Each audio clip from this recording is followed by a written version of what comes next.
The native soldiers, well trained and well equipped, by the very poor they now set out to kill, fought fiercely. For a time things hung in the Oh, sorry. I was just reading my favorite Tony Blair autobiography, A Journey. But let's talk. Do you know sometimes when you feel like this?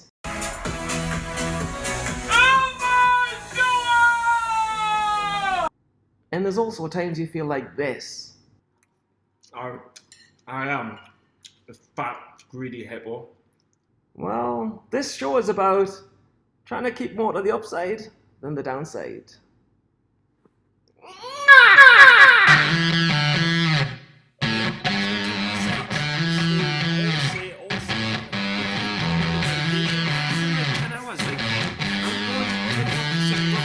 Tough market to play.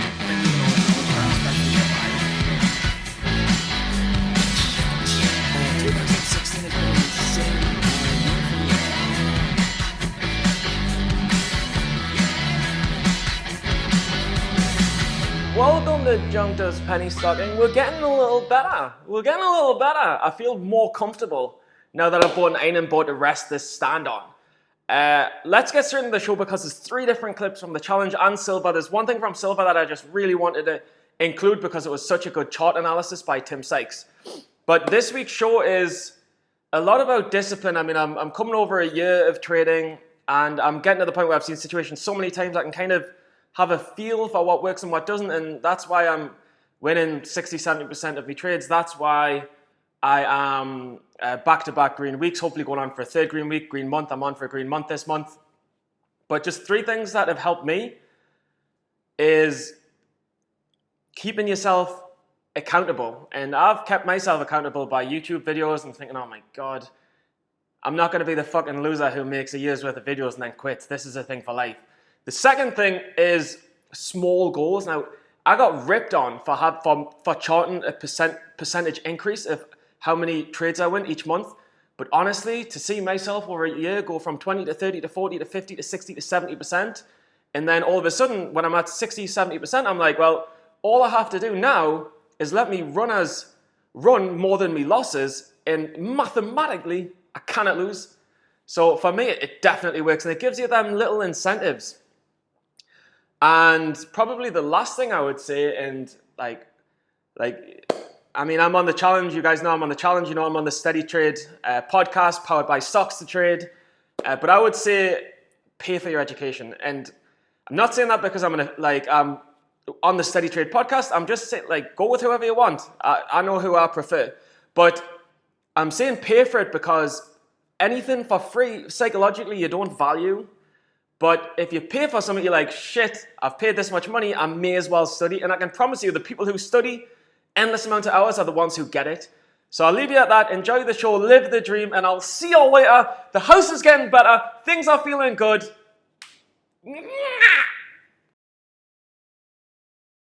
The biotech sector has been running pretty hot.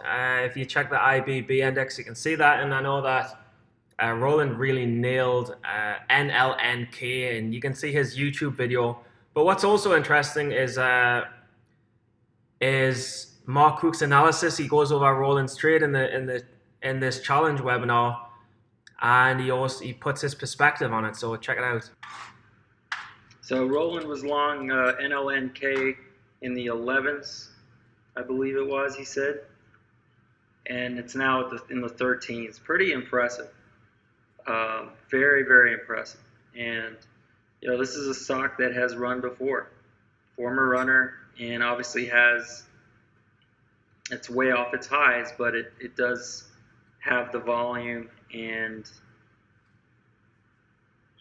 clearly the top percent gainer today, and it's just maintained its momentum pretty much all day. So early shorts just getting squeezed through and through on this one.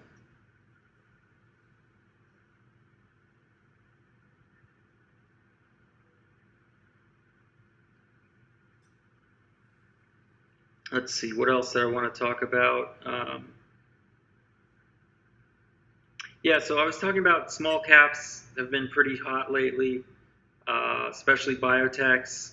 IBB's been bouncing. IBB is the Biotech index, and if you pull that up, IBB, you will see that it's up 10% over the last few weeks, and that it propelled some momentum back into the biotech, specifically the small cap biotech sector, and NLNK. Let's see not sure what the float is and the market cap on that, but it doesn't surprise me that. But he goes into it a little bit more, but it's almost like Tim Bourne says as well on Stocks to Trade Pro. It's like building the case and you think, but the biotech sector, IBB is hot. NLNK, I believe, I'm not sure if I had phase 2 results off, that was KURA, I'm not sure, but I think it was LNNK. It's had a catalyst. It's a biotech. Biotechs are hot. Massive volume. It's making higher lows after initially pushing its high, and then that's where rolling gets in. So very solid to see. And you get this lesson in the silver subscription. And it's KURA. It's kind of the play that everyone was talking about last week. Roland banked big on it. Mark Krug was talking about it in the live webinar. And this is KURA. And Tim Sykes did a live video lesson on it. I'm just catching up now. And he's talking about it at 10 o'clock. This stock, I think it went up to the 14s, 15s, 16s, 17s, I would like to say. And Sykes is giving a very accurate lesson on why you should not be short or why you can be long. Because it's ultimately it has the potential to be a short squeeze, but he explains it much better than me.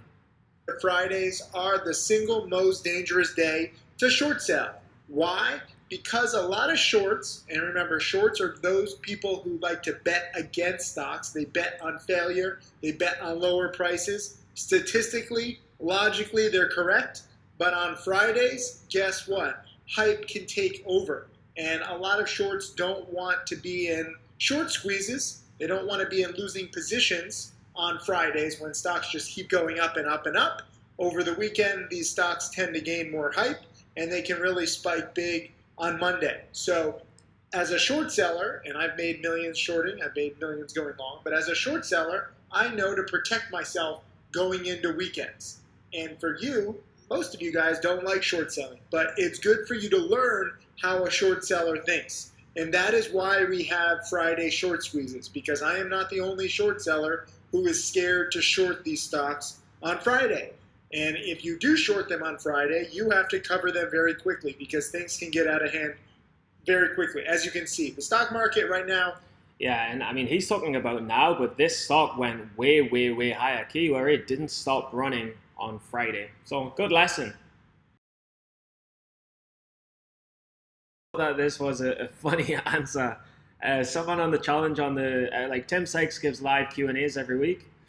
And he gets asked a lot of random questions, and someone asked him about OTC executions, because there's like NASDAQ, New York Stock Exchange, then there's OTC and OTCBB, the bulletin board.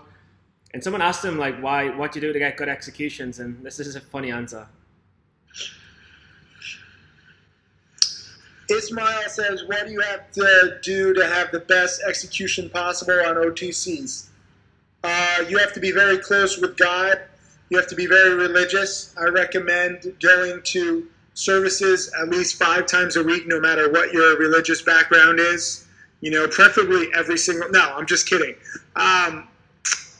You can't expect perfect executions on OTC stocks. You just have to deal with it. That's the gift and the curse.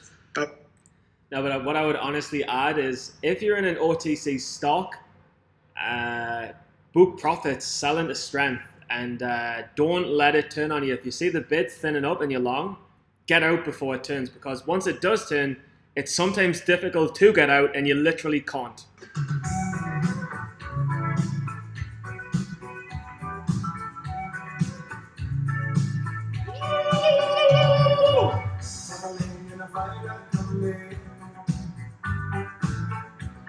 Alright guys, I'm back from the land down under, just to say that I'm going to be looking to decorate this wall.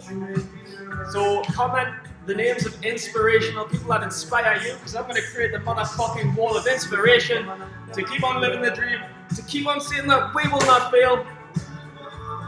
And when we all rise up together, when the tide lifts all boats and we all rise together, we're going to be sipping champagne throwing caviar out the window because it's sick. And just saying, I fucking told you so. Live the dream. Comment the name of someone that inspires you and I want to put them on this wall. I'll see you later.